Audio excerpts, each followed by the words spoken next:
আসসালামু আলাইকুম রহমতুল্লাহি ওবারাকাতুহু অল ইউটিউব ফ্রেন্ড, সবাই কেমন আছেন? আশা করি সবাই ভালো আছেন, সুস্থ আছেন। তো চলে এলাম আর একটা ভিডিও নিয়ে। তো আগের ভিডিওতে দেখেছিলেন আমি মিক্সচার মেশিন কিনতে এসেছিলাম আর কি। তো সেই দিনেরই ভিডিও আজকে। তো সেই দিন আসার পথে আর কি মিষ্টির দোকানে এসেছিলাম। ছেলে বায়না করেছিল মিষ্টি খাবে আর দই খাবে আর কি।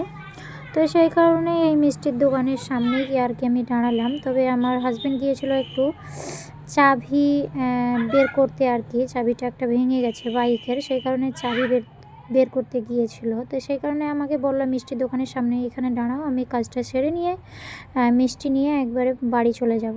তো এখানে দাঁড়িয়ে আছি।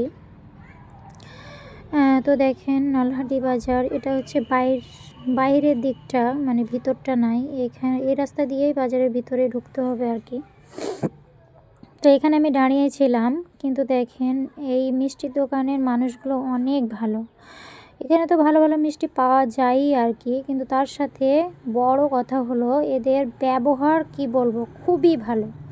যেখানে ব্যবহার ভালো সেখানে খরিদ্দার তো এমনিতেই আসবে, তাই না? তো সামনে দেখেন জিলাপি ভাজছিল, আমি দেখালাম। তো দেখেন অনেক সুন্দর সুন্দর মিষ্টি, অনেক রকমেরই খাবার দাবার এখানে পাওয়া যায়। আর আমার হাজব্যান্ডের আর আমারও কিন্তু এই দোকানটা খুবই ফেভারিট এবং ভালো লাগে। এই মানুষগুলো ছেলে থেকে তাদের ওয়াইফ থেকে সবাই কিন্তু খুব সুন্দর করে। আর এই দেখেন জিলিপি ভাজছে, দেখেছেন কত সুন্দর করে জিলিপি ভাজছে। এই দেখেন